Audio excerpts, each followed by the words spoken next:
ખાસ કર બાળકોમાં જોવા મળતા કૃમિના એવા કયા કયા લક્ષણો છે કે જેના કારણે બાળકનો વિકાસ થવાની ઉંમરે તેનો ગ્રોથ અટકી જતો હોય છે અને બાળકનામાં ઘણી બધી સમસ્યાઓ થતી હોય છે.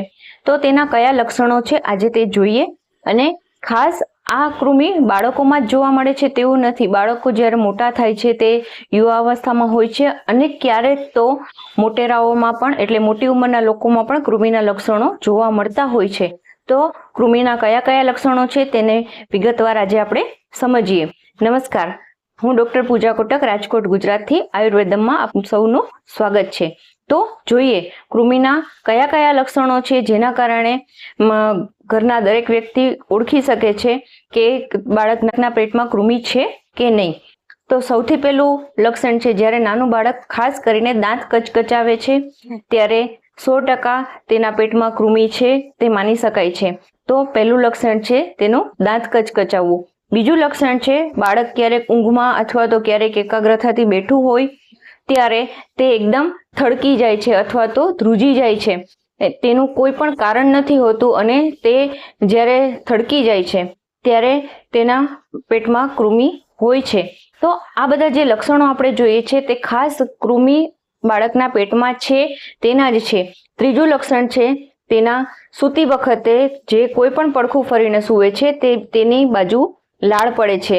લાળ સુકાઈ જાય છે તો માતાને સવારે ઉઠીને પણ ખ્યાલ આવે છે કારણ કે તેના ઓશિકામાં તે લાળ પડેલી હોય છે અને તેનું એક વ્હાઇટ કલરનો સ્પોટ થયેલો હોય છે. ચોથું લક્ષણ છે આંખમાં નાના નાના ડોટ્સ દેખાવા. આંખની અંદર જે વ્હાઇટ કલરની સ્ક્લેરા છે, વ્હાઇટ કલરનો ભાગ છે તેમાં નાના નાના કાળા ટપકા દેખાય છે. પાંચમું લક્ષણ છે બાળક ધીમે ધીમે દુબળું થતું જાય છે. છઠ્ઠું લક્ષણ છે બાળકને ભૂખ લાગે છે પરંતુ તેનું શરીર વળતું નથી, એટલે કે મા બાપ ફરિયાદ કરે છે કે કેટલું બધું ખાય છે પણ તે દુબળું ન દુબળું જ રહે છે. બાળકનો સ્વભાવ ક્યારેક આના કારણે ચીડિયો થતો જાય છે અને નાભીની આસપાસ તેને પેટમાં દુખાવો થાય છે, એટલે કે ડૂંટીની આસપાસ ફરતે પેટમાં ઝીણો ઝીણો દુખાવો થતો હોય છે જે ખાસ કરીને સવારે થતો હોય છે અને ચહેરા ઉપર સફેદ કલરના ડાઘ દેખાય છે, સ્પોટ દેખાય છે. આ બધા લક્ષણો કૃમિના છે અને આ બધા લક્ષણોથી ઓળખી શકાય છે કે બાળકના પેટમાં કૃમિ છે. પહેલાંના સમયમાં જ્યારે કોઈ રિપોર્ટ્સ કરાવવામાં નહોતા આવતા ત્યારે પહેલાંના ચિકિત્સકો એટલે કે વૈદ્યરાજ બાળકોને જોઈને અથવા તો કોઈ પણ વ્યક્તિને જોઈને તેના લક્ષણો ઉપરથી જ ઓળખી જતા કે બાળકને કયો રોગ છે, મોટેરાઓને કયો રોગ છે. તો આ બધા લક્ષણોને જાણીને કોઈ પણ વ્યક્તિ નક્કી કરી શકે છે કે તેને પેટમાં કૃમિ છે કે નહીં.